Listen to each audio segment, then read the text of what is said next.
Dituduh menjual berlian milik ibu mertua padahal itu adalah perbuatannya sendiri agar suamiku mengusirku dari rumah. Dasar wanita jahat. Dia tak tahu bahwa aku pemilik toko berlian termewah di kota. Sebelum lanjut ke ceritanya, seperti biasa, jangan lupa absen dari daerah mana saja bunda-bunda semuanya. Agar tali silaturahmi kita makin erat. Yang sudah subscribe, semoga rezekinya makin lancar.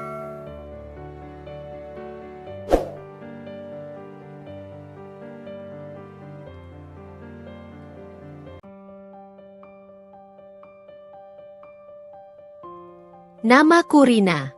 Jika ada yang bertanya bagaimana kisah hidupku, mungkin mereka akan menjawab, seperti dongeng.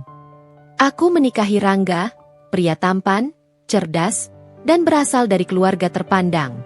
Rumah kami megah, kehidupanku damai, dan aku dikelilingi oleh cinta. Tapi, mereka tidak tahu satu hal. Aku hidup dalam dua dunia yang berbeda. Di rumah, aku adalah Rina, menantu yang sederhana, istri yang patuh, dan wanita yang tak banyak menuntut.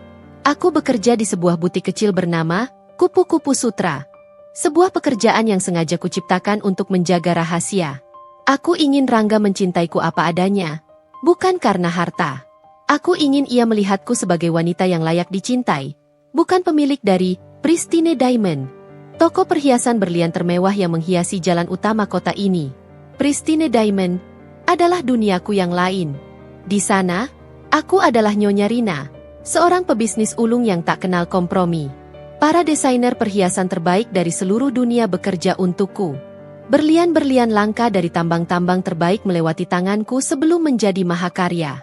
Aku bisa membedakan kualitas berlian hanya dengan sekali pandang. Berlian adalah hidupku.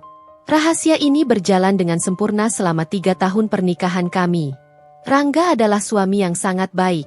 Ia tulus dan selalu membelaku. Ibu mertuaku, Bu Ratna, adalah sosok yang lembut dan mencintaiku seperti putrinya sendiri. Ia percaya padaku sepenuhnya. Bahkan sering menceritakan kisah cincin berlian warisan keluarga yang sangat ia sayangi. Ini adalah warisan dari nenekmu, katanya suatu sore, matanya berbinar saat menatap cincin itu. Berliannya memang tidak terlalu besar, tapi sejarahnya yang membuat cincin ini sangat berharga. Aku tersenyum, mengangguk setuju. Dalam hati, aku tahu cincin itu memiliki potongan berlian yang unik dari tahun 1950-an, sebuah warisan yang patut dijaga. Namun, kedamaian itu mulai terancam ketika adik iparku, Rani, kembali dari luar kota. Rani adalah kebalikan dari Rangga. Ia licik, pendengki, dan selalu ingin menjadi pusat perhatian. Sejak awal, ia tidak pernah menyembunyikan ketidaksukaannya padaku. Ia memandangku rendah, menganggapku hanya wanita biasa yang beruntung bisa menikah dengan kakaknya. Ia tidak tahu, aku memiliki Pristine Diamond. Ia hanya melihatku sebagai Rina si butik kecil.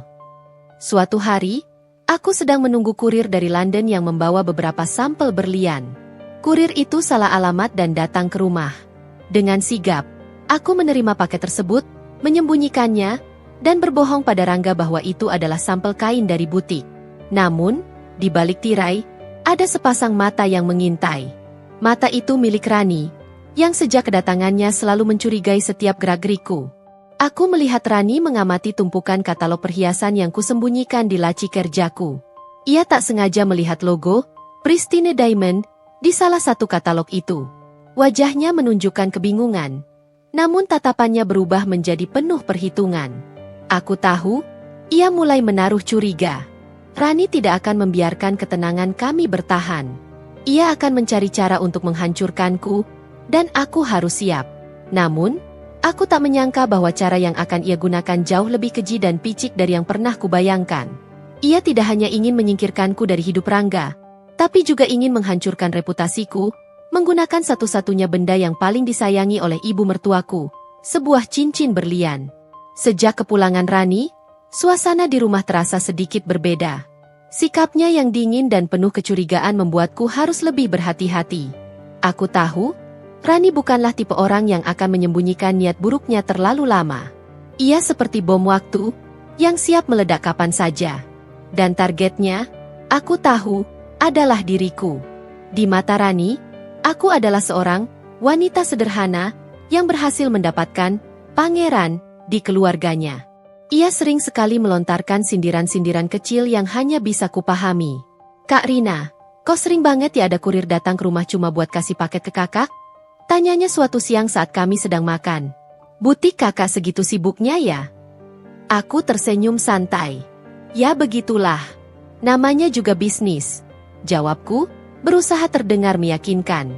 Rangga, yang duduk di sampingku, hanya tersenyum bangga. Ia tidak tahu bahwa yang kumaksud dengan bisnis bukanlah butik kain, melainkan bisnis berlian senilai jutaan dolar. Namun, di antara semua intayan itu, ada satu hal yang paling Rani perhatikan, cincin berlian warisan milik Bu Ratna. Cincin itu memang sangat istimewa. Tidak hanya karena sejarahnya, tapi juga karena Bu Ratna hampir tidak pernah melepaskannya, bahkan saat tidur. Rani, yang selalu mengincar harta kakaknya, melihat cincin itu sebagai simbol kekuasaan dan kekayaan yang ia inginkan. Beberapa kali, aku memergokinya sedang menatap cincin itu dengan tatapan penuh nafsu, seolah-olah ia bisa menghitung harganya di dalam kepala. Suatu sore, saat aku sedang membantu Bu Ratna membersihkan rumah, Bu Ratna tiba-tiba berucap, "Rina, kamu tahu? Nenekmu sangat menyayangi cincin ini." Beliau bilang, cincin ini tidak bisa dibeli dengan uang, tapi dengan hati yang tulus. Aku mengangguk sambil tersenyum. "Ya, Bu, aku mengerti." Tiba-tiba, Rani datang dari belakang dan menimpali. "Ah, masa sih, Bu? Itu kan cuma berlian jadul. Kalau dijual, paling cuma dapat berapa sih? Zaman sekarang, orang kan sukanya yang modern dan bling-bling." Bu Ratna hanya tersenyum tipis. "Bagi ibu, ini lebih berharga dari berlian manapun, Rani. Ini kenangan." Rani mendengus, lalu melirikku dengan sinis. "Aku yakin, ada orang-orang yang lebih suka uangnya daripada kenangannya." Ucapan itu ditujukan padaku, sebuah sindiran tajam yang tidak dipahami oleh Rangga maupun Bu Ratna. Aku hanya diam, menatap mata Rani dengan tenang. Di sana, aku melihat sebuah rencana busuk mulai terbentuk. Aku tahu, Rani sedang merancang sesuatu. Aku bisa melihatnya dari caranya mengintai, dari tatapan iri yang ia lemparkan pada cincin itu. Ia tidak hanya ingin merebut Rangga, tapi juga ingin menghancurkanku, dan cincin itu, entah bagaimana, akan menjadi alatnya. Ia tak tahu bahwa berlian adalah duniaku. Ia tak tahu bahwa seorang ratu berlian tahu cara melindungi harta berharga, bahkan jika itu bukan miliknya. Aku bersiaga. Tapi aku tak menyangka bahwa Rani akan melancarkan rencananya jauh lebih cepat dari yang kuduga. Malam itu, setelah semua orang terlelap dalam damai, aku mendengar suara langkah kaki yang sangat pelan dari lantai atas. Rasa penasaran bercampur firasat buruk membawaku keluar dari kamar. Dari balik pilar megah di lorong, aku melihat sosok Rani menyelinap keluar dari kamar Bu Ratna. Pintu kamar itu terbuka sedikit, menciptakan celah cahaya yang redup. Gerakannya sangat hati-hati. Matanya awas bergerak cepat ke segala arah, seperti seorang pencuri yang takut ketahuan. Tangan kanannya menggenggam sesuatu, tapi aku tidak bisa melihatnya dengan jelas karena gelap. Setelah memastikan lorong kosong, ia cepat-cepat kembali ke kamarnya, menutup pintu tanpa suara. Jantungku berdegup kencang.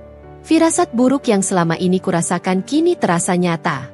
Keesokan harinya, aku sengaja menunggunya di teras belakang. "Rani, semalam kamu kemana?" Aku dengar suara langkah kaki. Tanyaku santai sambil menyesap teh pagi. Rani terperanjat. Wajahnya yang biasanya sinis kini pucat pasi. Aku ke dapur. Ambil air minum." "Memangnya kenapa?" Jawabnya gugup. Menghindari tatapanku. Aku tahu ia berbohong. Ada kebohongan dalam nada suaranya dan ketakutan di matanya. Aku tidak menimpali lagi. Hanya tersenyum tipis. Aku tahu, ia mulai panik karena ia merasa rencananya terancam. Sikapnya yang aneh membuatku semakin yakin untuk melakukan penyelidikan. Aku sengaja pergi ke butik Kupu-Kupu Sutra lebih awal dan meminta stafku yang paling terpercaya untuk mengawasinya.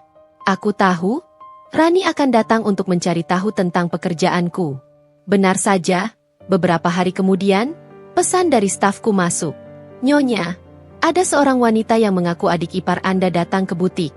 Dia banyak bertanya tentang pekerjaan Anda dan terlihat puas saat saya bilang Anda hanya seorang penanggung jawab butik biasa yang gajinya pas-pasan. Aku tersenyum tipis. Rani berhasil menemukan apa yang ia cari. Ia sudah punya semua informasi yang ia butuhkan untuk melancarkan serangannya. Ia menganggapku lemah dan tidak berdaya, mudah dihancurkan. Ia pikir ia sudah menang. Ia tak tahu bahwa itu adalah bagian dari rencanaku. Di dunia berlian, setiap gerakan adalah strategi. Aku tahu, Rani akan mencuri cincin itu dan mencari pembeli. Namun, ia tak tahu bahwa aku telah memiliki jaringan yang luas. Aku sudah mengamati cara ia berinteraksi dengan Bu Ratna dan cincin warisannya.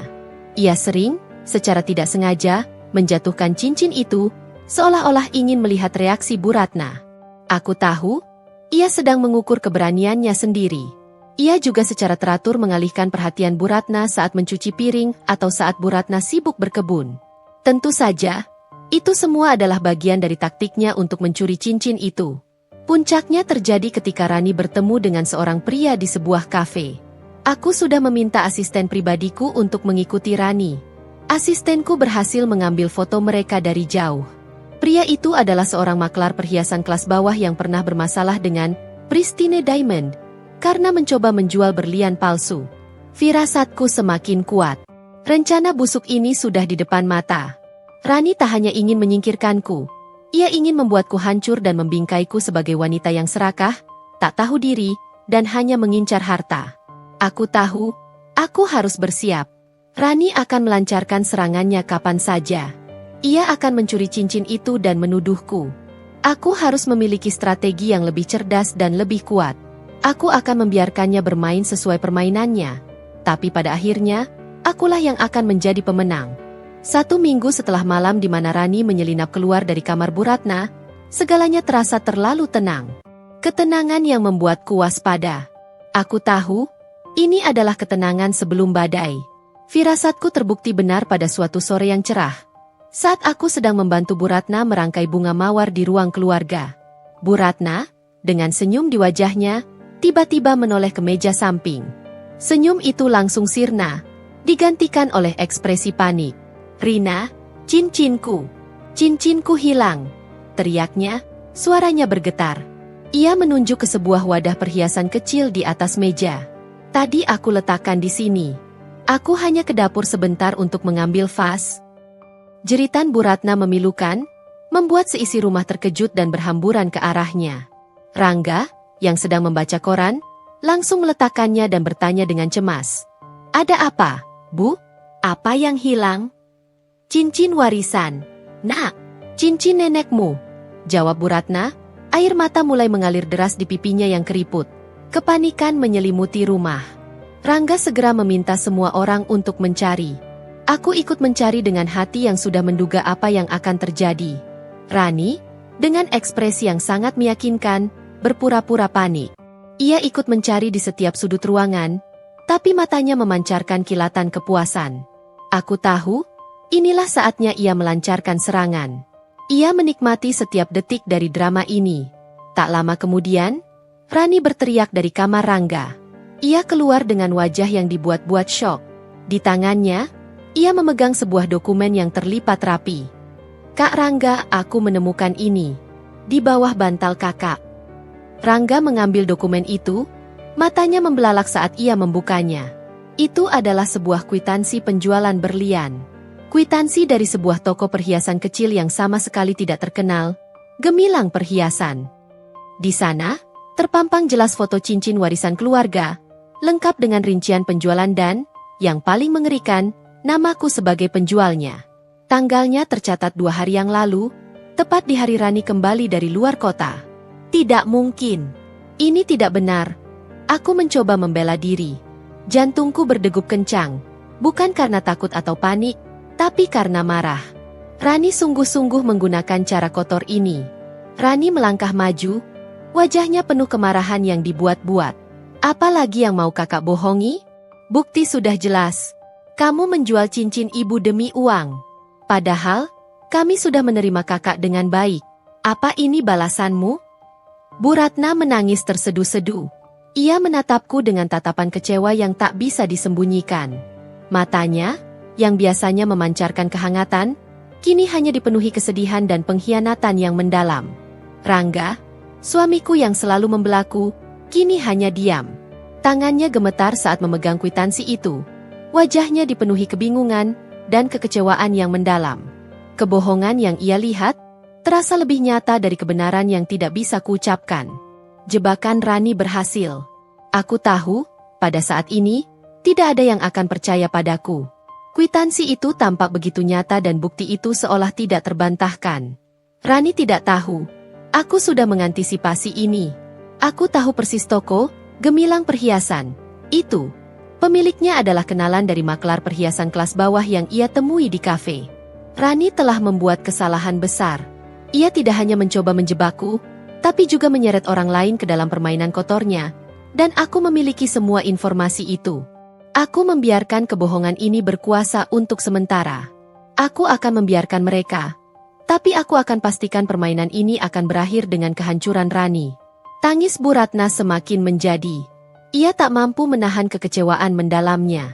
Suara seraknya lirih terdengar di antara isakan. Bagaimana bisa, Rina? Ibu sudah menganggapmu seperti anak sendiri. Apa salah ibu? Ia memegangi dadanya, seolah rasa sakit itu nyata. Rangga, yang selama ini hanya diam, menatapku dengan mata yang penuh luka. Tangannya terkepal erat, mencoba menahan emosi yang bergejolak. Ia masih tak bisa memproses semua ini. Antara percaya pada istrinya atau pada bukti yang ada di depan mata. Rina, jelaskan, desaknya, suaranya pelan tapi tegas. Jelaskan kenapa kamu melakukan ini. Mas, aku tidak melakukannya. Aku tidak pernah menjual cincin itu. Ujarku, mencoba tetap tenang di tengah badai emosi. Kwitansi itu palsu. Rani mendengus. Palsu? Cincin ibu hilang? Kwitansi penjualan atas nama kakak ditemukan. Apalagi yang lebih jelas dari ini? Kakak pikir semua orang bodoh. Ia tersenyum sinis, menikmati setiap momen kemenangan kecilnya. Aku tahu ini semua ulahmu. Rani, kamu yang mencuri cincin itu dan membuat kwitansi palsu. Teriakku, tak bisa lagi menahan amarah. Tuduhanku membuat Rangga semakin bingung. Ia tak tahu harus percaya pada siapa. Namun, di matanya, kwitansi itu adalah bukti nyata. Aku melihat keraguan dan kekecewaan di wajahnya. Rani berhasil memanipulasinya, dan itu membuat hatiku sakit. Bukan karena kepercayaannya, tapi karena ia begitu mudah dihasut. Rangga menghela napas panjang, lalu menatapku dengan sorot mata yang dingin. Rina, aku tidak tahu lagi harus percaya pada siapa. Tapi, bukti ada di depan mata. Ibu sangat sedih, dan aku butuh waktu untuk berpikir. Ia lalu mengambil keputusan yang menghancurkan hatiku. Aku rasa, sebaiknya kamu pergi dari rumah ini dulu. Sampai semuanya jelas. Rasanya seperti ada jarum yang menusuk jantungku. Bukan karena diusir, tapi karena Rangga, suamiku, begitu mudah percaya pada kebohongan adiknya. Aku menoleh ke arah Rani.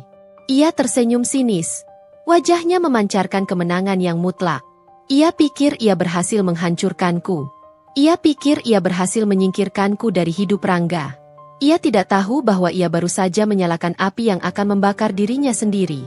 Aku mengambil tas tanganku, melangkah keluar rumah dengan kepala tegak.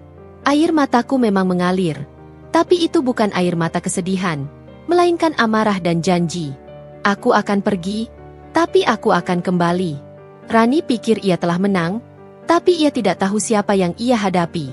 Ia telah bermain api dengan berlian, dan ia akan terbakar karenanya.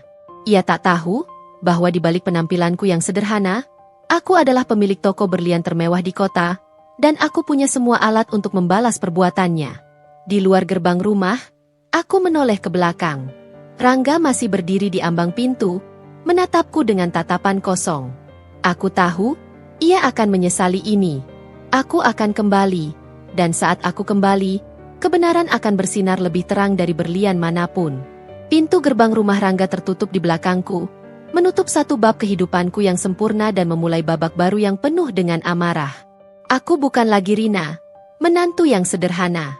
Aku adalah Rina, ratu berlian yang baru saja dilemparkan ke dalam perangkap yang keji. Aku mengeluarkan ponselku, yang selama ini kusimpan dalam mode diam untuk menjaga rahasia, dan menelepon Dita, asisten pribadiku yang paling setia. Dita, siapkan tim forensik. Aku butuh mereka untuk menganalisis sebuah dokumen. Aku akan jelaskan detailnya saat aku tiba. Siapkan juga semua laporan tentang toko gemilang perhiasan dan pemiliknya. Aku ingin tahu segalanya. Suaraku dingin, jauh berbeda dari nada lembut yang biasa kudengar dari bibirku sendiri. Aku menghubungi supirku, yang selama ini bekerja di bawah naungan Pristine Diamond, untuk menjemputku. Di dalam mobil, aku memejamkan mata, membiarkan kemarahan mengalir dalam diriku. Setibanya di kantor, aura Rina si menantu sederhana langsung lenyap. Kantor, Pristine Diamond, yang mewah dan modern menjadi markas operasiku. Di dalam ruang kerja, aku duduk di kursi kulitku, menatap sketsa cincin warisan keluarga di layar komputer. Aku tahu persis potongan berlian, berat, dan tahun pembuatannya. Cincin itu adalah karya seni, dan Rani telah mencuri serta menghancurkannya. Dita masuk dengan wajah khawatir. "Nyonya, ini salinan kwitansi yang Anda minta." Ia menyodorkan dokumen itu di atas meja. Aku menerimanya, membelai permukaannya yang kasar dengan ujung jariku. Kwitansi itu memiliki beberapa kejanggalan. Jenis kertasnya terlalu tebal untuk toko perhiasan sekelas Gemilang. Toko seperti itu biasanya menggunakan kertas tipis dan murah. Stempelnya terlihat buram, seolah dicap berkali-kali. Dan yang paling mencolok, tanda tanganku sama sekali tidak mirip. Aku memanggil tim forensik. Mereka adalah yang terbaik di bidangnya. Seringkali membantu Pristine Diamond dalam mengidentifikasi berlian palsu. "Saya butuh analisis mendalam," kataku. "Tanda tangan, jenis tinta, dan stempelnya." Setelah beberapa jam, tim forensik kembali dengan laporan. "Nyonya, tanda tangan ini terindikasi dibuat oleh orang yang tidak terbiasa menulis," jelas salah satu anggota tim. Goresan pena menunjukkan keraguan, bukan kelancaran. Lalu, cap stempelnya kemungkinan besar dibuat dari stempel palsu. "Nyonya, ada beberapa goresan yang tidak akan ditemukan pada stempel asli. Selain itu, tinta yang digunakan juga berbeda. Kwitansi ini dicetak dengan printer rumahan, bukan printer profesional toko perhiasan." Bukti-bukti ini sudah cukup untuk menjatuhkan Rani. Namun, aku tak mau sekadar menjatuhkannya. Aku ingin menghancurkannya. Aku ingin ia merasakan kehinaan yang kurasakan. Aku ingin Rangga dan ibunya tahu betapa bodohnya mereka karena percaya pada kebohongan adiknya. Rani pikir ia bisa bermain-main denganku. Ia tak tahu bahwa aku bukan hanya tahu tentang berlian, tapi juga tahu cara kerja kebohongan dan cara membongkarnya sampai ke akar-akarnya. Aku lalu memanggil Dita lagi. "Temukan aku informasi tentang pemilik toko gemilang perhiasan, Pak Budi, dan juga tentang seorang makelar bernama Tono. Aku butuh semua riwayat mereka, termasuk catatan kriminal." Dita mengangguk, lalu pergi. Aku menatap keluar jendela. Kota yang biasanya terlihat indah, kini tampak dingin dan penuh intrik. Di sana, di luar sana, ada Rani yang sedang merayakan kemenangannya. Ia tak tahu bahwa ia sedang berhadapan dengan wanita yang bisa melacak setiap pergerakan berlian di kota ini. Aku mengambil ponselku dan menelepon seseorang. "Halo, Rudy. Aku butuh bantuanmu. Aku ingin kau lacak pergerakan Rani. Kemana ia pergi, dengan siapa ia bertemu, dan apa yang ia lakukan. Aku ingin laporan detail setiap jam. Dan satu lagi, aku ingin kau selidiki setiap perhiasan yang dijual oleh toko gemilang perhiasan. Aku butuh foto-foto resolusi tinggi dan data lengkap." Rudy, seorang detektif swasta terkemuka yang sering bekerja denganku, menyanggupi permintaan itu. Aku menyandarkan tubuhku di kursi, memejamkan mata, dan merencanakan langkah selanjutnya. Ini bukan lagi tentang cincin warisan. Ini tentang harga diri. Ini tentang kebenaran. Rani sudah membuat kesalahan besar. Ia tidak hanya mencoba menjebakku, tapi juga menyeret orang lain ke dalam permainan kotornya. Aku akan membiarkan mereka. Tapi aku akan pastikan permainan ini akan berakhir dengan kehancuran Rani. Aku akan membuktikan bahwa kebohongan tidak akan pernah bisa mengalahkan kebenaran. Dengan semua bukti awal di tangan, aku tahu aku tidak bisa bergerak tergesa-gesa. Rani dan Rangga masih menganggapku sebagai wanita yang diusir, tak berdaya, dan hancur. Aku harus memanfaatkan persepsi itu untuk melancarkan operasi senyapku. Ini bukan lagi tentang membela diri, ini tentang membongkar kebohongan, dan aku akan melakukannya dengan cara yang paling efektif, dari balik layar. Aku menugaskan Dita untuk mengawasi Rani. Aku ingin laporan setiap hari. Kemana dia pergi, dengan siapa dia bertemu, apa yang dia beli. Perintahku, suaraku datar dan tegas. Dita, yang terbiasa dengan metode kerjaku, segera mengangguk. Jangan sampai ketahuan. Gunakan tim terbaik kita. Jangan sampai ia merasa diawasi. Aku ingin dia merasa aman dalam kebohongannya. Laporan pertama Dita datang malam itu. Rani terlihat di sebuah pusat perbelanjaan mewah, membeli tas tangan mahal dan sepatu desainer. Ini mengejutkanku. Rani bukanlah wanita yang memiliki uang sebanyak itu. Aku tahu Rangga tidak memberikannya uang sebanyak itu. Ada kemungkinan ia mendapatkan uang muka dari penjualan palsu yang ia lakukan, atau ia menjual cincin itu dan mendapatkan keuntungan dari sana. Namun, aku tak punya bukti yang kuat.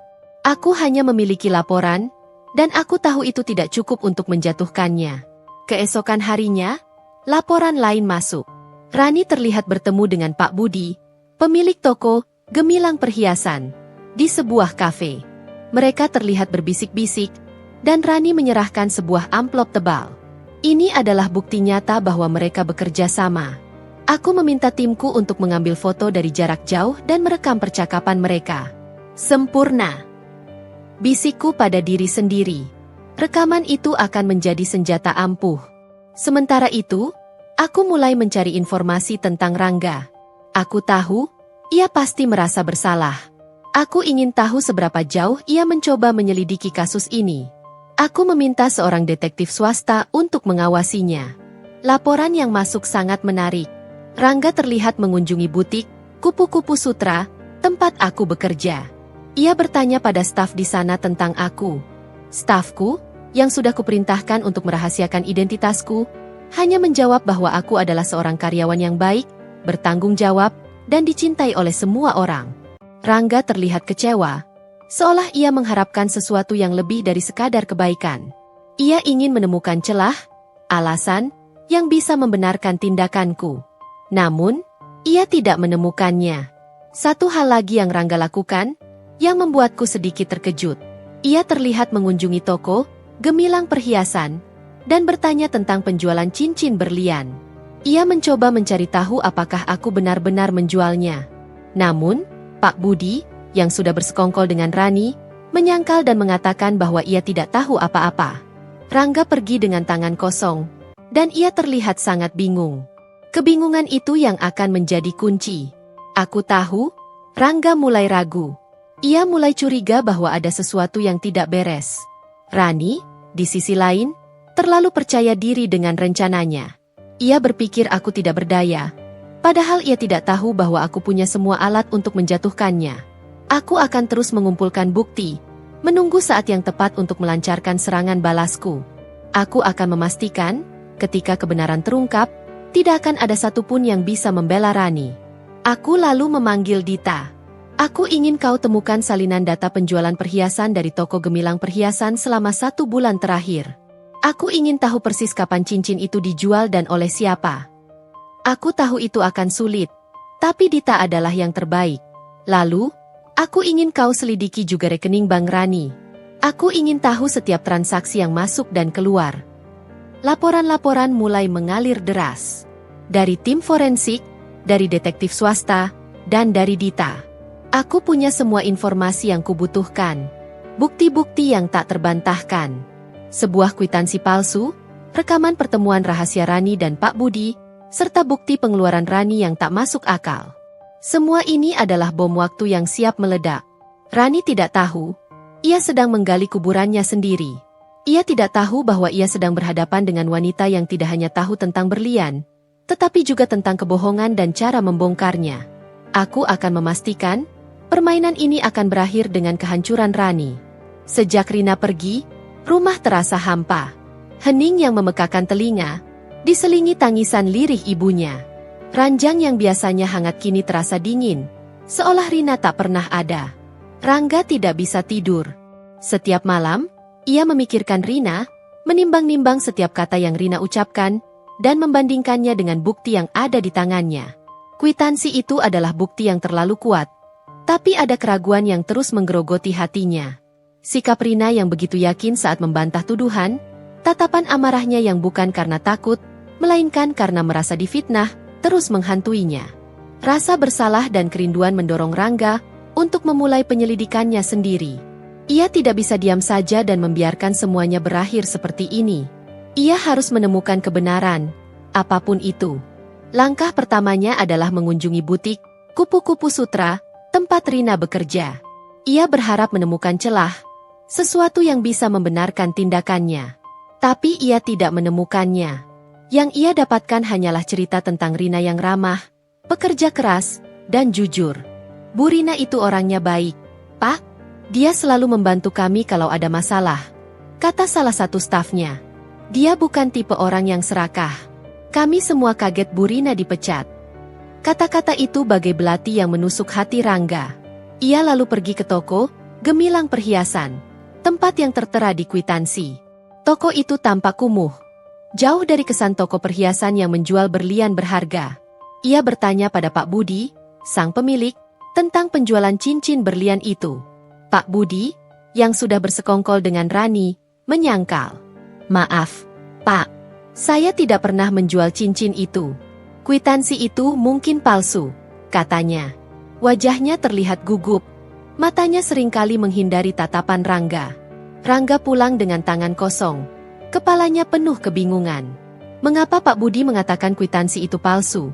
Tapi tanda tangan dan foto cincin itu begitu jelas? Mengapa Rani begitu yakin? Mengapa Rina begitu santai? Ia melihat Rani menghabiskan uang secara boros, membeli tas dan sepatu mahal. Rani, dari mana kamu dapat uang sebanyak itu? Tanyanya suatu malam. Rani terkejut.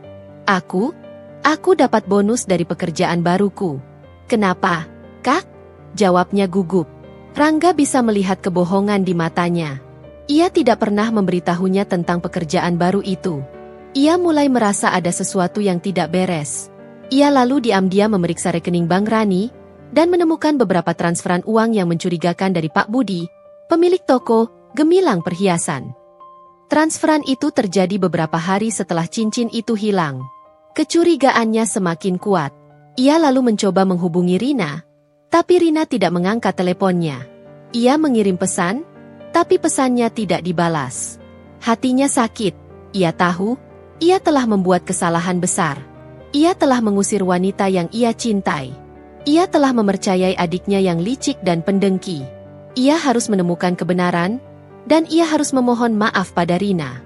Rangga tahu, kebenaran ada di luar sana, dan ia akan melakukan segalanya untuk mengungkapnya. Ia akan mencari tahu tentang toko Gemilang Perhiasan lebih dalam, ia akan mencari saksi, dan ia akan melakukan apapun untuk membuktikan bahwa Rina tidak bersalah. Aku terus menjalankan operasi senyapku dengan efisien. Setiap laporan dari Dita dan tim detektif swasta yang kupekerjakan menjadi kepingan puzzle yang menyatukan seluruh gambaran. Aku bekerja dengan cepat, seolah waktu adalah musuh yang harus kukalahkan. Setiap detik yang berlalu adalah kesempatan bagi Rani untuk mengubur jejaknya lebih dalam. Tapi ia tak tahu, aku sudah jauh lebih cepat darinya. Laporan pertama yang masuk sangat krusial. Timku berhasil mendapatkan rekaman CCTV dari sebuah kafe, merekam momen saat Rani bertemu dengan Pak Budi, pemilik toko Gemilang Perhiasan. Di dalam rekaman itu, Rani terlihat menyerahkan sebuah amplop tebal dan tertawa, sementara Pak Budi tampak gugup, sesekali mengedarkan pandangan ke sekeliling, seperti takut ada yang melihat. Rekaman itu sudah cukup untuk membuktikan adanya kerjasama. Dita juga berhasil merekam percakapan mereka dari jarak jauh. Ini bagianmu, Pak Budi. Pastikan semuanya aman. Aku sudah transfer uang muka, kata Rani. Tenang saja, Nona. Tidak akan ada yang tahu, jawab Pak Budi, suaranya bergetar. Namun, aku tidak puas sampai di sana. Aku ingin tahu lebih banyak. Aku meminta Dita untuk menyusup ke dalam toko Gemilang Perhiasan, dengan menyamar sebagai pelanggan yang ingin menjual perhiasan kuno. Dita berhasil mencuri sebuah kwitansi kosong dan beberapa lembar kertas dari meja kasir. Kami menganalisisnya. Jenis kertas, Tinta dan font yang digunakan pada kwitansi kosong itu sama sekali tidak cocok dengan kwitansi palsu yang diberikan Rani. Kwitansi palsu itu, seperti yang sudah diduga tim forensik, adalah buatan rumahan. Bahkan goresan stempelnya pun berbeda. Aku tahu, Rani dan Pak Budi telah membuat kesalahan fatal. Penyelidikan berlanjut. Aku memerintahkan timku untuk melacak perhiasan-perhiasan yang dijual oleh toko Gemilang Perhiasan. Aku ingin tahu apakah mereka pernah menjual cincin berlian yang mirip dengan cincin warisan milik Bu Ratna. Aku tahu, cincin itu sangat unik, dengan potongan berlian yang sudah jarang ditemukan. Dan dugaanku tepat, tidak ada cincin berlian yang mirip. Cincin itu adalah satu-satunya, dan tidak ada duanya. Catatan penjualan toko itu hanya berisi perhiasan imitasi dan perak. Sementara itu, laporan tentang Rangga juga masuk. Ia ternyata melancarkan penyelidikannya sendiri. Ia mengunjungi butik, kupu-kupu sutra, dan toko Gemilang Perhiasan. Ia bahkan mencoba melacak rekening bank Rani. Aku tersenyum. Ia mulai meragukan adiknya. Ia mulai mencari kebenaran, sama sepertiku. Aku tahu, ia mulai merasakan penyesalan. Aku membiarkan Rangga terus mencari. Aku tidak akan membantunya. Aku ingin ia menemukan kebenaran itu sendiri, agar ia tahu betapa bodohnya ia karena percaya pada Rani. Akhirnya, bukti yang paling krusial datang. Tim detektif swasta berhasil melacak cincin warisan milik Bu Ratna. Ternyata, cincin itu tidak dijual, melainkan digadaikan oleh Rani pada seorang rentenir yang dikenal memiliki jaringan dengan para maklar perhiasan kelas bawah. Rentenir itu, seorang wanita parubaya bernama Bu Ida, mengenali cincin itu, dan ia bersedia menjadi saksi jika dibutuhkan. Wanita itu bilang butuh uang cepat untuk modal bisnis. Dia janji akan menebusnya minggu depan, kata Bu Ida dalam laporan. Ini adalah bukti yang tak terbantahkan. Rani tidak menjual cincin itu. Ia hanya menggadaikannya, menunggu saat yang tepat untuk mencurinya kembali. Semua bukti sudah terkumpul. Rekaman CCTV, analisis forensik kwitansi, laporan penyelidikan, dan saksi kunci. Aku punya semua senjata yang kubutuhkan untuk mengakhiri drama ini. Aku tidak akan membiarkan Rani lolos begitu saja. Aku akan memastikan semua orang tahu kebenarnya. Aku akan melancarkan serangan balasku di tempat dan waktu yang tak terduga. Aku tahu, Rani sedang merasa di atas angin. Ia merasa menang, ia merasa berhasil menyingkirkanku. Ia tak tahu bahwa ia baru saja menyalakan api yang akan membakar dirinya sendiri. Ia tidak tahu bahwa ia sedang berhadapan dengan wanita yang memiliki semua alat untuk menghancurkannya. Aku akan memastikan, permainan ini akan berakhir dengan kehancuran Rani. Aku akan membuktikan bahwa kebohongan tidak akan pernah bisa mengalahkan kebenaran. Aku tahu, waktu untuk balas dendam sudah tiba. Ini bukan lagi tentang pertengkaran di dalam rumah, melainkan sebuah pertunjukan di panggung besar yang tak bisa dihindari oleh siapapun. Aku akan melancarkan seranganku di tempat yang paling sesuai dengan statusku yang sebenarnya. Sebuah pameran berlian. Aku tidak akan membiarkan Rani lolos dengan kemenangan semu. Aku akan menghancurkannya di hadapan semua orang yang ia kagumi. Aku segera menghubungi Dita. Dita, siapkan pameran besar-besaran. Aku ingin ini menjadi yang terbesar dan termewah yang pernah kita selenggarakan. Aku ingin semua media, jurnalis, dan sosialita hadir. Tema pameran ini, Rebirth. Perintahku, suaraku penuh tekad, tanpa sedikit pun keraguan. Dita, yang terbiasa dengan metode kerjaku, segera mengangguk. Rebirth, Nyonya, ada alasan khusus? Tanyanya, matanya memancarkan rasa ingin tahu. Ya, ini adalah kelahiran kembali diriku. Aku ingin dunia tahu siapa aku sebenarnya, dan apa yang mereka hilangkan, jawabku. Senyum sinis terukir di bibirku. Rani telah menganggapku sebagai kupu-kupu yang sayapnya sudah ia cabut. Ia tidak tahu, aku adalah naga yang siap membakar semuanya. Aku secara pribadi mengirimkan undangan kepada Rangga, Bu Ratna, dan Rani. Undangan itu bukanlah undangan biasa. Undangan itu adalah undangan khusus, yang hanya diberikan kepada orang-orang penting. Aku menyertakan sebuah catatan kecil yang ditulis dengan tangan. Ada sebuah rahasia yang akan terungkap di pameran ini. Saya harap kalian bisa hadir. Aku tahu, rasa penasaran akan membuat mereka datang. Rangga akan datang karena ia mencari kebenaran. Bu Ratna akan datang karena ia ingin tahu apa yang sebenarnya terjadi pada menantunya. Dan Rani, yang merasa di atas angin, pasti akan datang. Ia ingin melihat bagaimana wanita sederhana yang ia usir sekarang berjuang. Ia ingin menertawakanku, menganggapku tidak berdaya.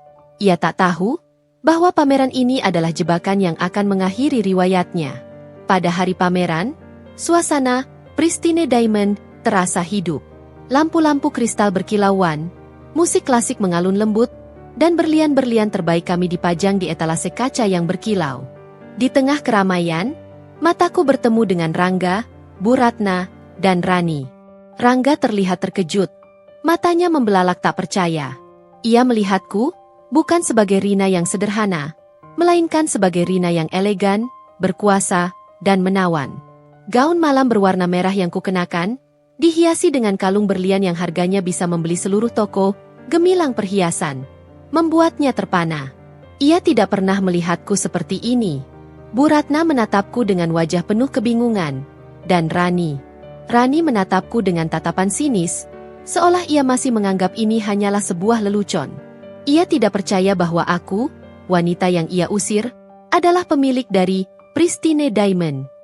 Ia berpikir ini hanyalah trik murahan. Aku lalu melangkah ke atas panggung, mengambil mikrofon. "Selamat datang di pameran Rebirth," kataku. Suaraku bergema di seluruh ruangan. "Hari ini, saya tidak hanya akan memamerkan koleksi berlian terbaik kami, tapi juga akan mengungkap sebuah rahasia. Sebuah kebenaran yang selama ini tertutup oleh kebohongan. Aku tahu, sekarang saatnya. Aku akan membongkar semua kebohongan Rani di hadapan seluruh kota. Aku akan membuat semua orang tahu kebenarannya. Dan aku akan memastikan, ia tidak akan pernah bisa melarikan diri dari konsekuensinya." Aku berdiri di atas panggung, di bawah sorotan lampu yang memantul indah dari setiap berlian yang kupakai. Gaun malam merahku membuatku tampak seperti ratu, dan aku merasa sekuat itu. Rangga, Bu Ratna, dan Rani menatapku dari barisan depan, dengan ekspresi yang berbeda-beda. Rangga dengan keterkejutan yang membingungkan, Bu Ratna dengan kebingungan yang penuh kesedihan, dan Rani dengan raut wajah yang masih dipenuhi keraguan. Ia masih berpikir ini hanya drama murahan yang aku ciptakan untuk menarik perhatian. "Selamat malam, hadirin sekalian," kataku, suaraku tenang dan percaya diri. "Sebelum kita melanjutkan pameran, saya ingin menyampaikan sebuah cerita. Sebuah cerita yang baru saja saya alami. Sebuah cerita tentang pengkhianatan, kebohongan, dan sebuah cincin." Aku lalu mengambil sebuah tablet. Beberapa waktu lalu, saya dituduh mencuri dan menjual sebuah cincin warisan keluarga. Tuduhan itu didasarkan pada sebuah kwitansi penjualan palsu. Aku menekan tombol, dan di layar besar di belakangku, muncul foto kwitansi palsu itu. Kwitansi ini dibuat oleh seorang maklar perhiasan kelas bawah, atas permintaan seseorang. Rani mulai gelisah.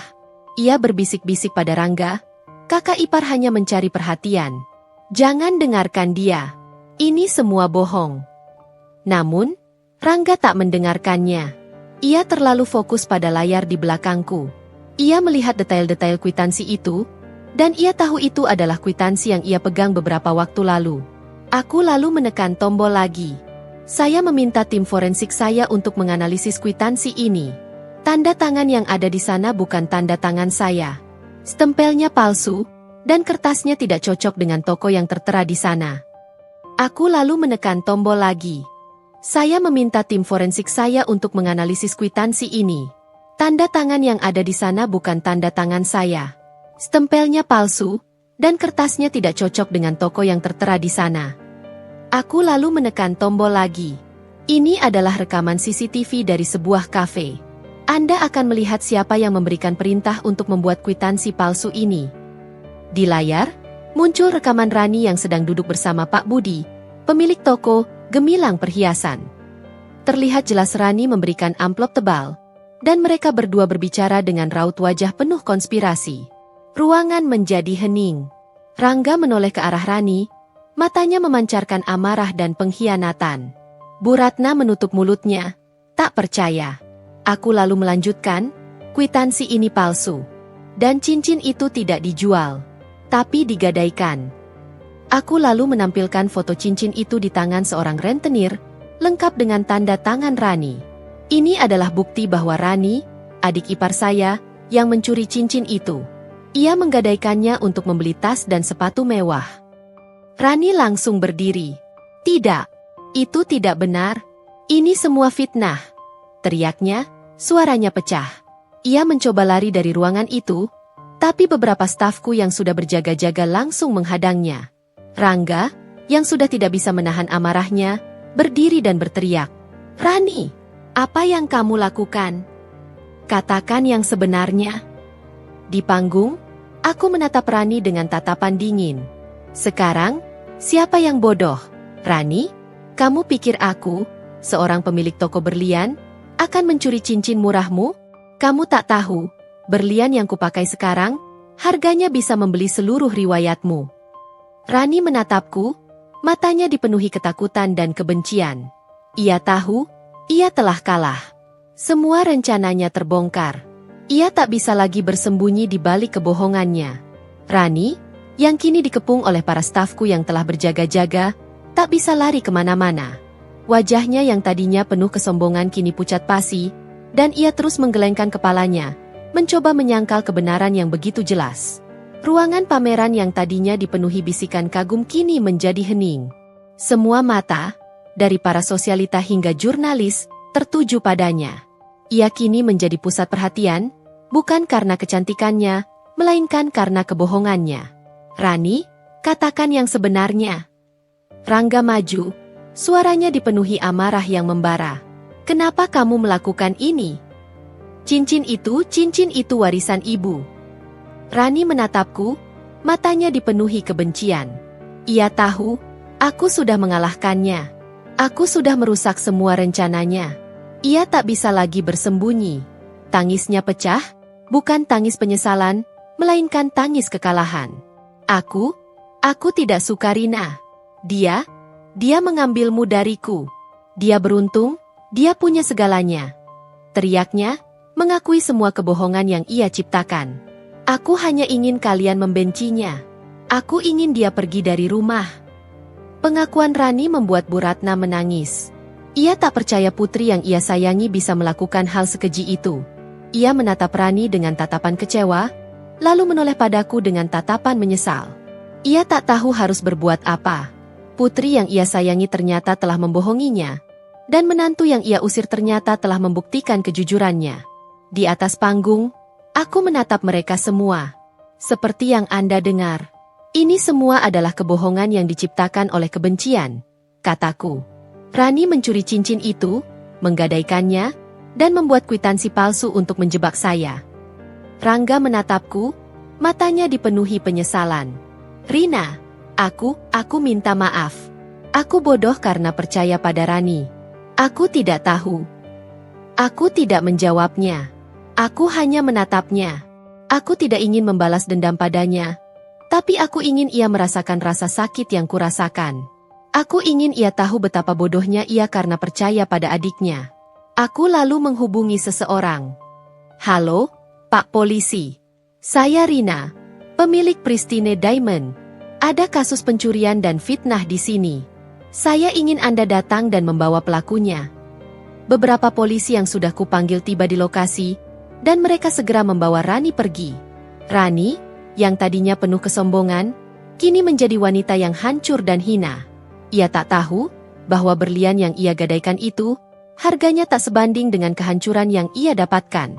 Ia tak tahu bahwa kebenciannya telah membawanya ke dalam kehancuran. Aku lalu turun dari panggung dan menghampiri Bu Ratna. Ini, kataku, sambil menyerahkan sebuah cincin berlian. Ini cincin ibu. Aku menebusnya dari rentenir. Bu Ratna menangis haru. Ia memelukku, meminta maaf berkali-kali. Maafkan ibu, nak. Ibu sudah berburuk sangka padamu. Rangga menghampiriku. Rina, tolong maafkan aku. Aku tidak tahu harus berbuat apa. Aku mencintaimu. Aku menatapnya. Aku juga mencintaimu, Rangga. Tapi, aku butuh waktu. Aku butuh kamu untuk membuktikan bahwa kamu layak untuk dimaafkan. Rangga mengangguk.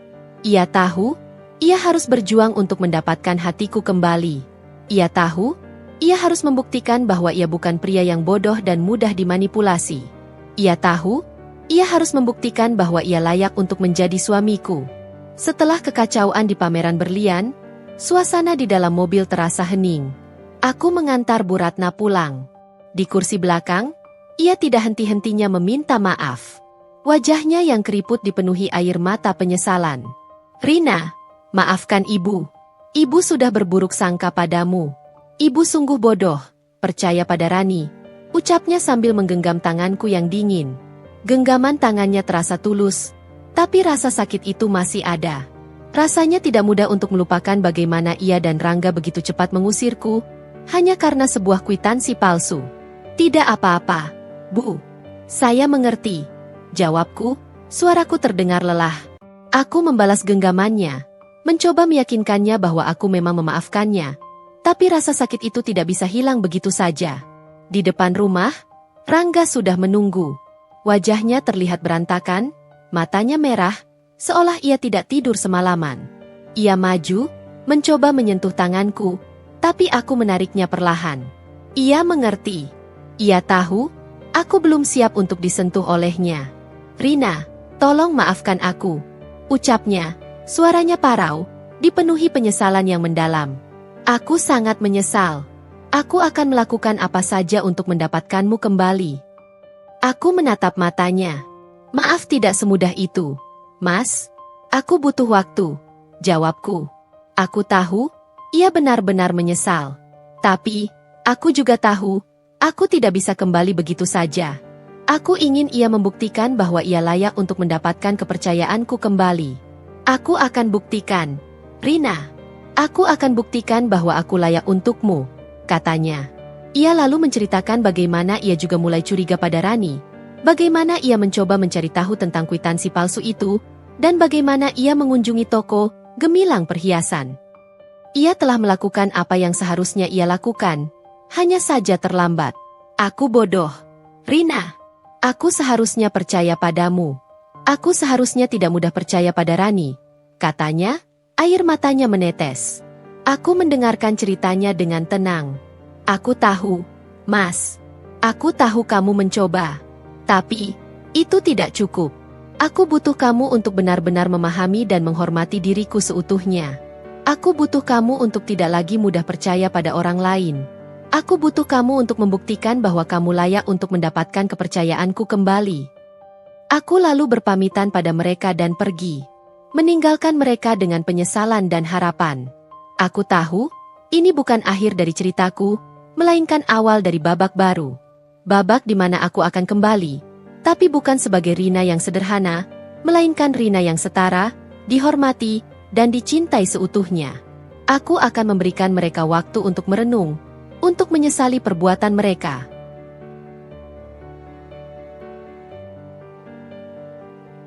Dan untuk membuktikan bahwa mereka layak untuk mendapatkan kepercayaanku kembali. Rani, yang kini mendekam di balik jeruji besi, harus menghadapi konsekuensi pahit atas perbuatannya. Seluruh kota tahu tentang skandal itu, berkat pemberitaan masif yang dilakukan oleh media massa. Ia, yang dulunya seorang influencer terkenal dengan ribuan pengikut, kini menjadi bahan cemoohan. Komentar-komentar pedas membanjiri akun media sosialnya, seolah-olah ia adalah penjahat paling hina di dunia. Karirnya hancur, teman-temannya menjauh, dan ia kini harus menghadapi tuntutan hukum yang berat. Di balik jeruji besi yang dingin, Rani merenung. Ia tak bisa lagi membeli tas mahal, sepatu desainer, atau makan di restoran mewah. Ia tak bisa lagi memamerkan kehidupannya yang glamor di media sosial. Ia kini hanya seorang wanita yang kesepian, terperangkap dalam kebohongannya sendiri. Rangga dan Bu Ratna tidak datang menjenguknya. Mereka terlalu kecewa dan malu. Rangga, yang merasa telah membuat kesalahan terbesar dalam hidupnya, memutuskan untuk memutus semua hubungan dengan Rani. Ia tidak bisa memaafkan adiknya yang telah menghancurkan rumah tangganya dan membuat ibunya sedih. Setiap kali ia melihat foto Rani, ia hanya merasakan amarah dan penyesalan. Ia tahu, ia harus melupakan Rani dan fokus pada Rina, wanita yang ia cintai. Di sisi lain, Bu Ratna, yang tadinya sangat menyayangi Rani, kini hanya bisa menangis. Ia tidak bisa mempercayai bahwa putri kandungnya bisa sekeji itu. Ia tidak ingin lagi berhubungan dengan Rani. Setiap kali ia melihat cincin warisan keluarga di tangannya, ia hanya merasakan kesedihan yang mendalam. Ia tahu, ia telah membuat kesalahan besar dengan percaya pada Rani, dan ia tahu, ia harus menebus kesalahannya pada Rina. Rani, yang tadinya penuh kesombongan, kini menjadi wanita yang hancur dan hina. Ia tak punya siapa-siapa lagi. Ia tak punya uang, tak punya teman, dan tak punya keluarga. Ia harus menghadapi semuanya sendirian. Ia tak tahu bahwa kebenciannya telah membawanya ke dalam kehancuran. Ia tak tahu bahwa ia telah bermain api dengan berlian, dan ia akan terbakar karenanya. Suatu hari, seorang pengacara datang menemuinya di penjara. Ia adalah pengacara yang disewa oleh Rangga untuk mengurus kasus Rani. Rani, Rangga dan ibunya memutuskan untuk tidak lagi berhubungan denganmu. Mereka sudah menandatangani surat pemutusan hubungan keluarga, kata pengacara itu. Rani terkejut. Ia tidak percaya bahwa keluarganya akan meninggalkannya. Ia menangis, memohon pada pengacara itu. Tolong, Pak, katakan pada kakak dan ibu, aku menyesal. Aku minta maaf. Pengacara itu hanya menggelengkan kepalanya. Sudah terlambat, Rani. Mereka sudah terlalu sakit hati. Rani, yang kini sendirian, hanya bisa menangis. Ia tahu, ia telah kehilangan segalanya. Ia tahu, ia telah membuat kesalahan terbesar dalam hidupnya. Ia tahu, ia tidak akan pernah bisa kembali ke kehidupannya yang dulu. Setelah semua kebenaran terungkap, Rangga memulai perjuangan beratnya untuk mendapatkan Rina kembali. Setiap hari, ia datang ke kantor Pristine Diamond dan menunggu Rina di lobi. Ia tidak pernah mengeluh, hanya duduk dengan sabar di sofa, membawa bunga mawar putih dan secangkir teh hangat kesukaan Rina. Matanya selalu mencari-cari sosok Rina, berharap bisa melihatnya walau hanya sebentar. Awalnya, aku mengabaikannya. Aku terlalu sakit hati untuk memaafkannya begitu saja. Setiap kali aku melihatnya, bayangan saat ia mengusirku dari rumah kembali menghantui. Aku tahu, ia menyesal. Tapi, penyesalan tidak bisa menghapus rasa sakit yang kurasakan. Namun, Rangga tidak menyerah. Ia mengirimkan pesan setiap pagi, berisi penyesalan yang tulus dan janji-janji yang manis. Ia juga mengirimkan surat, menceritakan bagaimana ia menyesal telah mempercayaiku pada Rani. Ia menceritakan bagaimana ia merasa bodoh dan buta. Suatu sore, aku akhirnya memutuskan untuk menemuinya. Aku tidak bisa terus-menerus menghindarinya. Kami duduk di sebuah kafe, jauh dari keramaian kantor. Mas, aku sudah bilang, maaf tidak semudah itu, kataku. Suaraku terdengar dingin. Rangga menatapku, matanya dipenuhi ketulusan. Aku tahu, Rina. Aku tidak memintamu untuk memaafkanku sekarang. Aku hanya ingin membuktikan bahwa aku serius. Aku ingin kamu melihat bahwa aku sudah berubah. Aku sudah belajar dari kesalahanku. Aku tahu, aku telah membuat kesalahan besar. Aku telah mengusir wanita yang aku cintai. Aku telah percaya pada orang yang salah. Rangga lalu menceritakan bagaimana ia memutuskan untuk memutus semua hubungan dengan Rani, dan bagaimana ia berjuang untuk mendapatkan kepercayaan ibunya kembali. Ia juga menceritakan bagaimana ia mulai mencari tahu tentang duniaku, tentang bisnis berlian, dan tentang betapa hebatnya aku. Aku bangga padamu, Rina. Aku bangga pada istriku yang hebat. Aku tidak pernah tahu bahwa kamu begitu hebat. Aku bodoh karena tidak pernah bertanya padamu. Kata-kata itu membuat hatiku sedikit melunak. Aku melihat ketulusan di matanya. Ia tidak lagi melihatku sebagai wanita sederhana yang butuh perlindungan, melainkan sebagai wanita yang setara, kuat, dan luar biasa. Ia melihatku sebagai Rina, pemilik Pristine Diamond, bukan hanya menantu di rumahnya. Aku butuh kamu untuk tidak lagi mudah percaya pada orang lain. Mas, kataku. Aku butuh kamu untuk membuktikan bahwa kamu layak untuk mendapatkan kepercayaanku kembali. Aku butuh kamu untuk menghormati rahasia dan duniaku. Aku butuh kamu untuk tidak lagi menganggapku sebagai wanita yang lemah. Rangga mengangguk. Aku akan buktikan. Rina, aku akan buktikan bahwa aku layak untukmu. Beri aku kesempatan. Aku tersenyum tipis. Aku akan memberimu kesempatan. Mas. Tapi, kali ini, kita mulai dari awal. Tanpa rahasia, tanpa kebohongan. Dan yang terpenting, dengan saling menghormati. Rangga tersenyum. Ia tahu, perjuangan ini masih panjang, tapi ia juga tahu, ia tidak akan pernah menyerah. Ia akan melakukan segalanya untuk mendapatkan cintaku kembali. Ia tahu, ia harus membuktikan bahwa ia bukan pria yang bodoh dan mudah dimanipulasi. Ia tahu, ia harus membuktikan bahwa ia layak untuk menjadi suamiku.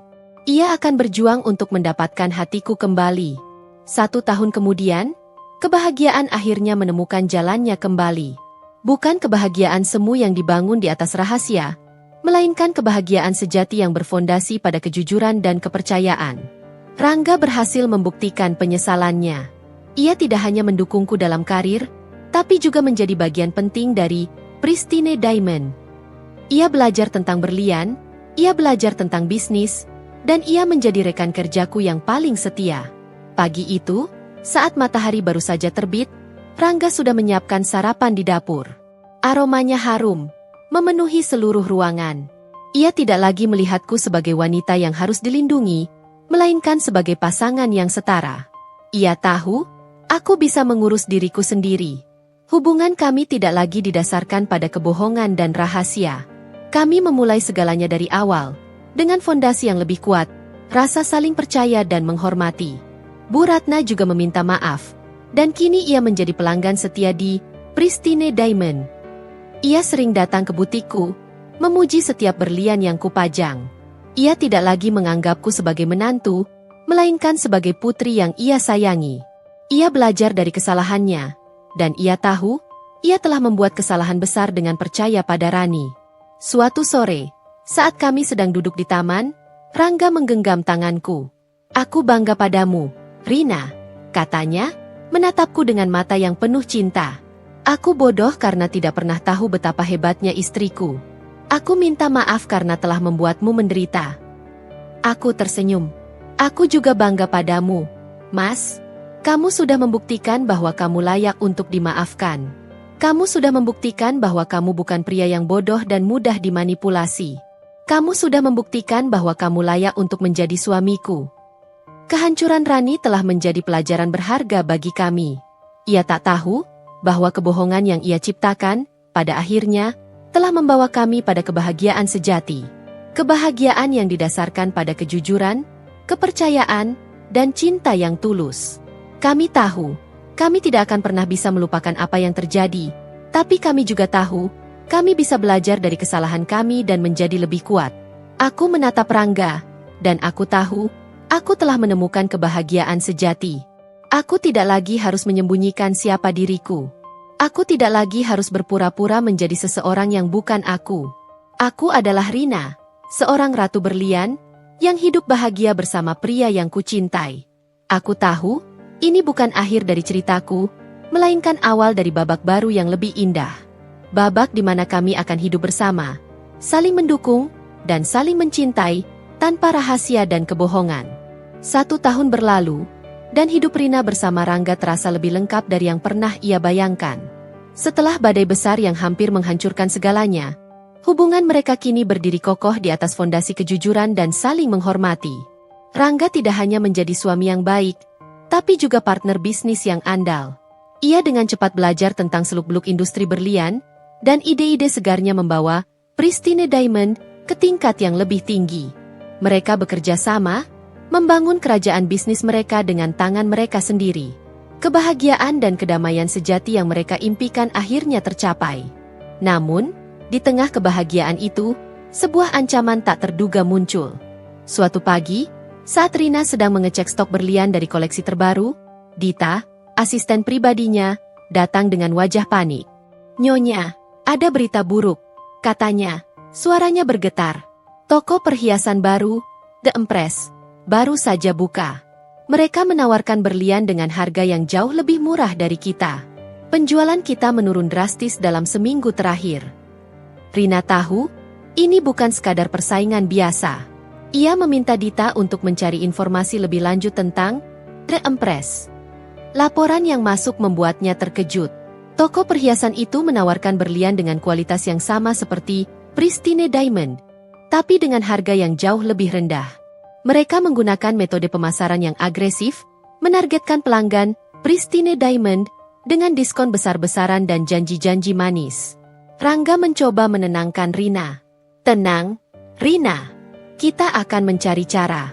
Kita punya reputasi yang baik, dan pelanggan kita akan tahu mana yang asli dan mana yang palsu. Tapi Rina tahu, persaingan ini lebih dari sekadar harga. Ia merasa ada sesuatu yang aneh. The Empress tahu persis setiap strategi pemasaran mereka, setiap koleksi baru yang akan mereka luncurkan.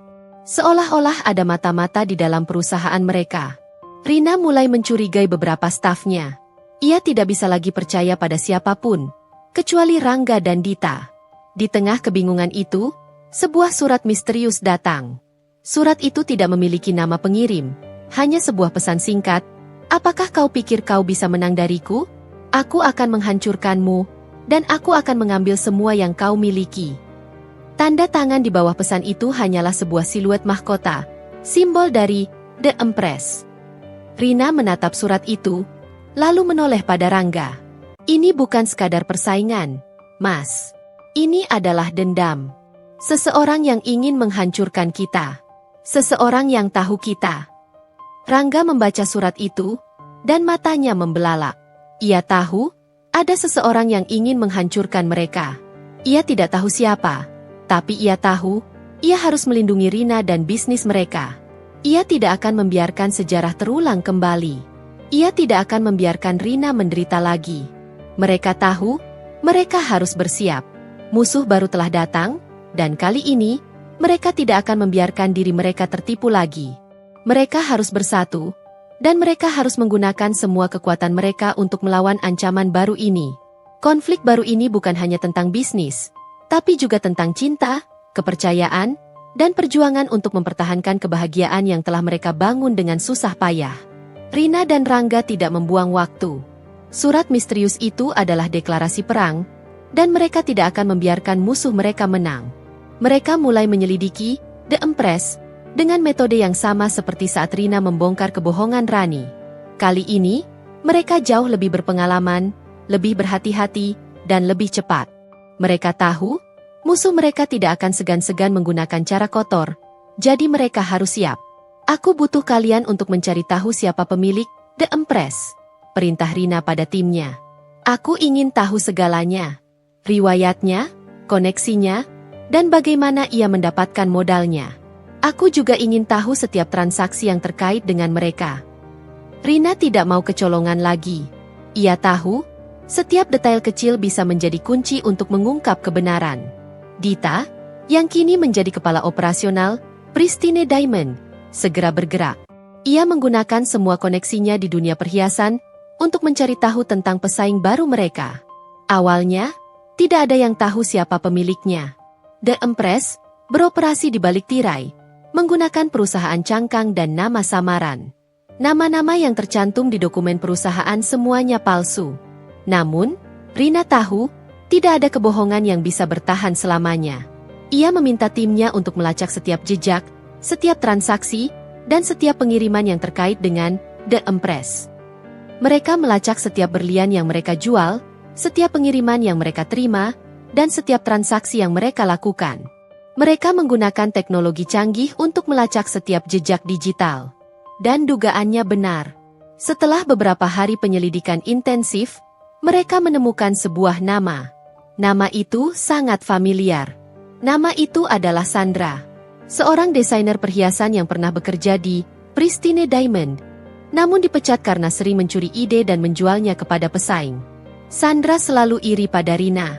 Ia tidak pernah bisa menerima kenyataan bahwa Rina, seorang wanita yang ia anggap sederhana, bisa menjadi pemilik dari Pristine Diamond.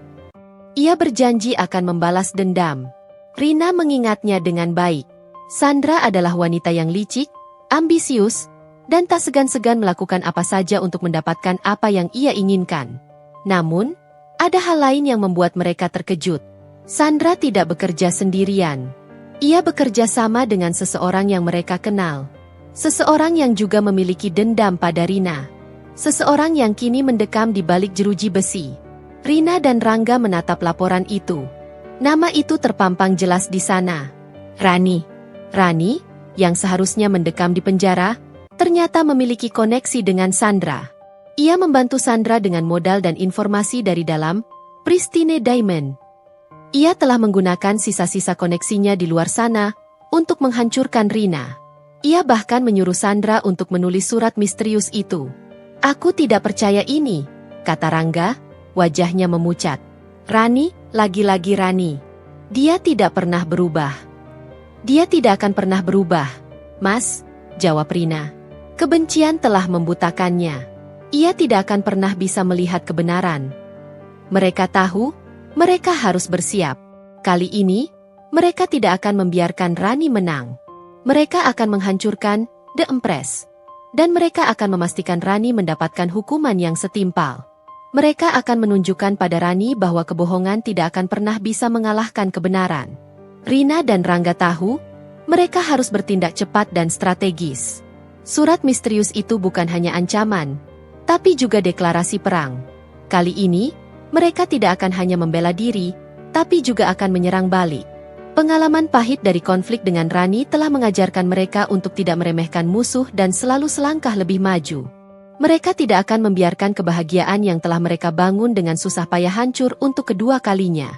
Rina memanggil seluruh tim inti, Pristine Diamond, ke ruang rapat. Suasana tegang, tetapi penuh tekad. Rina, yang kini memegang kendali penuh, memancarkan aura kepemimpinan yang kuat. Kita punya musuh baru, katanya, suaranya tenang tapi tegas. Namanya Sandra, mantan desainer kita. Dan ia bekerja sama dengan Rani. Rina lalu membeberkan semua bukti yang mereka kumpulkan, mulai dari rekaman percakapan, jejak digital, hingga data keuangan yang menunjukkan koneksi antara Sandra dan Rani. Tim itu terkejut. Mereka tidak percaya bahwa Rani, yang seharusnya mendekam di penjara, bisa melakukan hal ini. Namun, mereka juga tahu, mereka harus melindungi perusahaan mereka. Ini bukan lagi hanya tentang bisnis, kata Rina. Ini tentang kebenaran, kejujuran, dan harga diri kita. Kita akan menunjukkan pada mereka bahwa Pristine Diamond tidak bisa dihancurkan. Rangga menambahkan, kita tidak akan hanya bertahan. Kita akan menyerang. Kita akan menunjukkan pada mereka bahwa mereka telah membuat kesalahan besar dengan mencoba bermain-main dengan kita. Mereka lalu menyusun rencana balasan balik yang cerdik, sebuah strategi yang dirancang untuk menjatuhkan musuh mereka dari dalam. Pertama, mereka akan mengadakan kampanye pemasaran besar-besaran. Mereka akan memfokuskan kampanye pada kualitas dan keaslian berlian mereka, membedakan diri mereka dari The Empress yang menawarkan harga murah. Kita akan menyoroti bagaimana berlian kita adalah berlian asli, yang didapatkan dari tambang-tambang terbaik, dan bukan berlian imitasi yang dijual dengan harga murah, kata Rina. Kita akan mengedukasi pelanggan kita tentang bagaimana membedakan berlian asli dan berlian palsu. Kedua, mereka akan bekerja sama dengan pihak berwajib. Mereka akan memberikan semua bukti yang mereka kumpulkan kepada polisi, membuktikan bahwa Rani telah melanggar hukum, dan bahwa Sandra adalah kaki tangannya. Kita akan memastikan, Rani mendapatkan hukuman yang lebih berat, dan Sandra mendapatkan hukuman yang setimpal, kata Rangga. Kita tidak akan membiarkan mereka lolos begitu saja. Ketiga, mereka akan membuat sebuah jebakan. Rina akan menghubungi Sandra, berpura-pura ingin berdamai dan bekerja sama. Ia akan menawarkan Sandra sebuah proyek besar, sebuah proyek yang akan membuatnya mendapatkan keuntungan besar. Rina tahu, Sandra tidak akan menolaknya. Sandra, yang ambisius dan serakah, akan dengan senang hati menerima tawaran itu. Kita akan menjebaknya, Mas, kata Rina. Kita akan membuat dia berpikir dia sudah menang. Dan saat dia lengah, kita akan menjatuhkannya. Rencana mereka adalah untuk memberikan Sandra sebuah proyek yang terlihat menguntungkan, tetapi sebenarnya adalah jebakan yang akan membuatnya melanggar hukum. Mereka akan merekam semua percakapan dan transaksi, dan menggunakan bukti itu untuk menjatuhkannya. Rangga tersenyum. Ia tahu, Rina adalah wanita yang cerdas, dan ia percaya sepenuhnya pada rencananya. Ia tahu, mereka akan menang. Mereka akan menghancurkan The Empress. Dan mereka akan memastikan Rani tidak akan pernah bisa mengganggu hidup mereka lagi. Rina menghubungi Sandra, berpura-pura bahwa ia tertekan dengan persaingan dan ingin berdamai. Mereka bertemu di sebuah restoran mewah, yang tak lain adalah jebakan yang sudah disiapkan Rina. Di sana, Rina menawarkan Sandra sebuah proyek besar yang akan membuatnya mendapatkan keuntungan besar.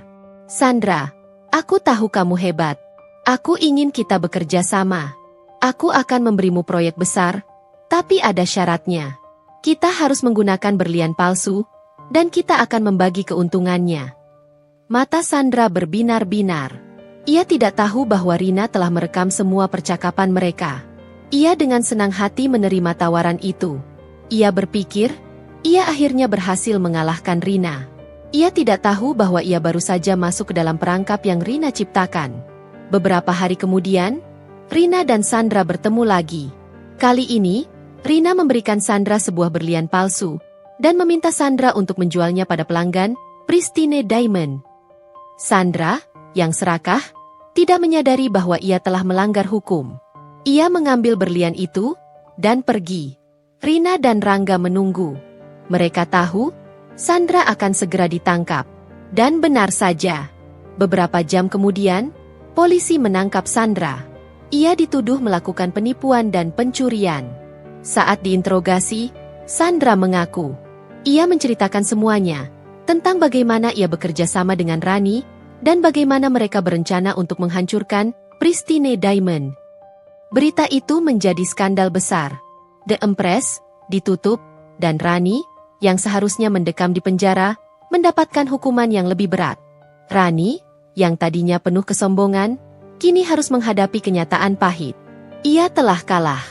2 tahun telah berlalu sejak skandal The Empress terbongkar. Kehidupan Rina dan Rangga kini kembali tenang, jauh dari intrik dan kebohongan. Mereka telah berhasil membangun kembali Pristine Diamond menjadi perusahaan perhiasan terbesar di kota, dengan reputasi yang tak tertandingi. Kehancuran musuh-musuh mereka telah menjadi peringatan bagi siapapun yang mencoba bermain-main dengan mereka. Namun, alih-alih merayakan kemenangan, mereka memilih untuk merayakan kedamaian. Suatu hari, sebuah surat datang dari penjara. Surat itu bukan dari Rani, melainkan dari Sandra. Di dalam surat itu, Sandra meminta maaf atas semua perbuatannya. Ia mengakui bahwa ia telah salah, dan ia menyesal telah membiarkan kebencian mengendalikan dirinya.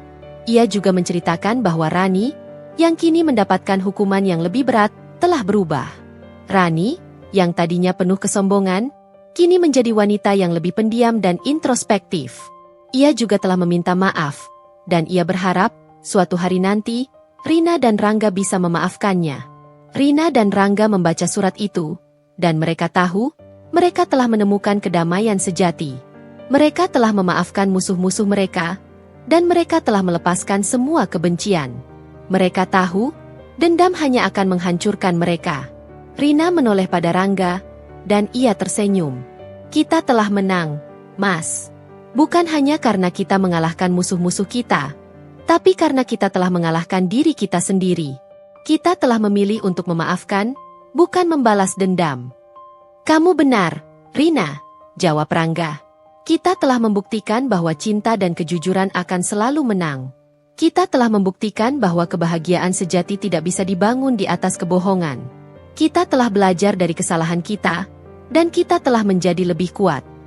Mereka berdua lalu melanjutkan hidup mereka, membangun keluarga yang harmonis, dan menjalankan bisnis yang jujur. Kisah mereka menjadi legenda, cerita tentang seorang wanita yang kuat, seorang pria yang belajar dari kesalahannya, dan sebuah cinta yang berhasil melewati badai. Kisah mereka menjadi bukti bahwa di balik setiap kegelapan, selalu ada cahaya. Kehidupan Rina dan Rangga berjalan tenang selama beberapa tahun. Bisnis mereka, Pristine Diamond, tumbuh pesat, dan mereka berencana untuk membuka cabang di luar negeri. Namun, di tengah kesuksesan ini, sebuah kejutan tak terduga datang. Kejutan yang akan mengubah pandangan Rina tentang masa lalunya. Suatu sore, saat Rina sedang berada di kantor, Dita datang dengan wajah serius. "Nyonya, ada seorang wanita yang ingin bertemu dengan Anda. Dia mengaku dari panti asuhan tempat Anda dibesarkan," katanya. Dita tahu, Rina tidak suka membicarakan masa lalunya. Namun, wanita itu bersikeras untuk bertemu dengan Rina. Rina merasa sedikit aneh. Ia tidak pernah memberitahu siapapun, bahkan Rangga, tentang masa lalunya. Ia hanya tahu ia dibesarkan di sebuah panti asuhan, dan ia tidak pernah kembali ke sana. Ia meminta Dita untuk mengantarkan wanita itu ke ruangannya. Wanita itu masuk. Ia adalah seorang wanita parubaya dengan wajah yang ramah. Senyumnya hangat, seolah ia adalah ibunya sendiri. "Nama saya Bu Leni," katanya. "Saya adalah pengasuh Anda di panti asuhan." Rina tersenyum. "Ada yang bisa saya bantu, Bu?"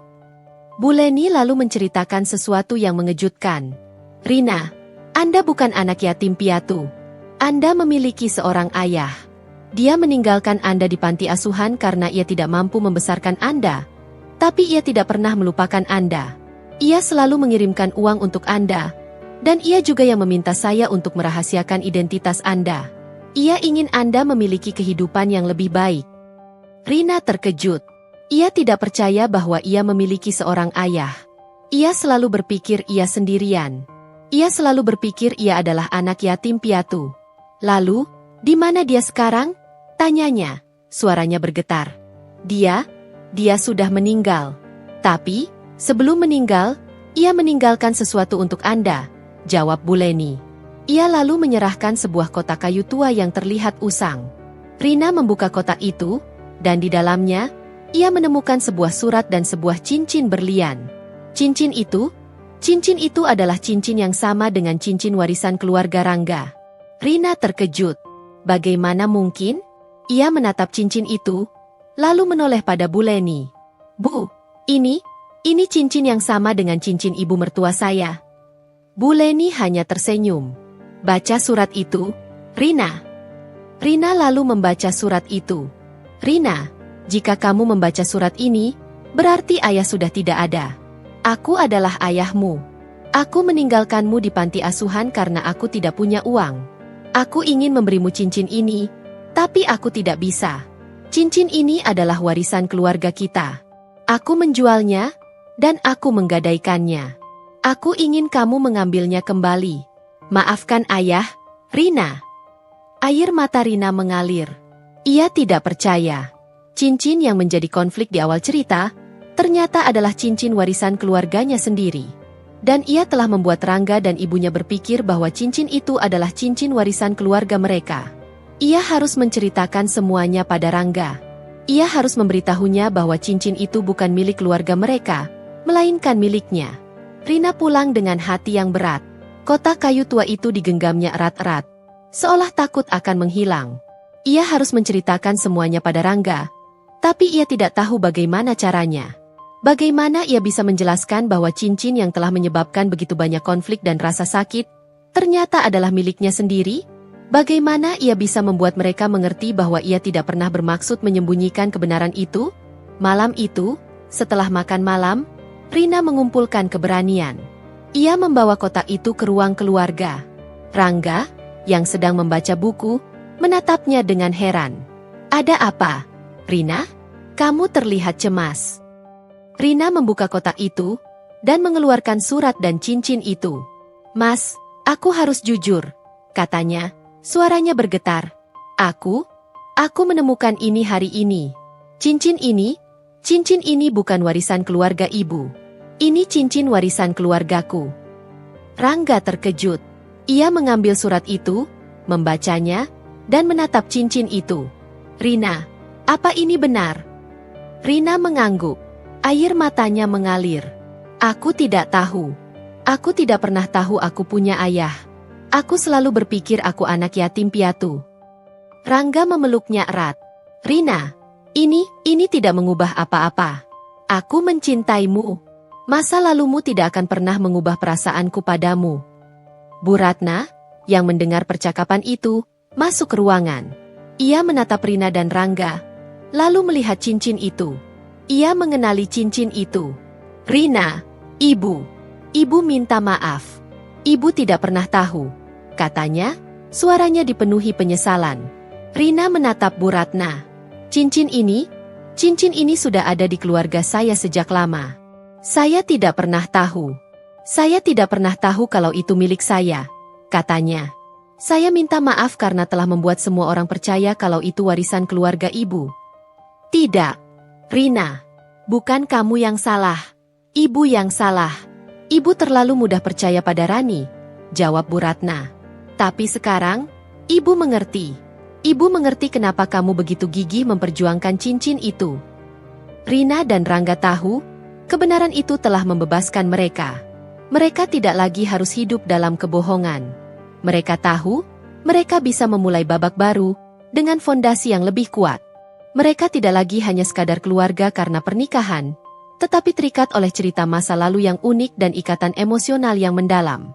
Cincin yang dulunya menjadi sumber konflik kini menjadi simbol. Bukan lagi simbol warisan, melainkan simbol kejujuran, pengampunan, dan kekuatan cinta yang mampu melewati badai. Bertahun-tahun berlalu, Rina dan Rangga dikaruniai seorang putri yang cantik.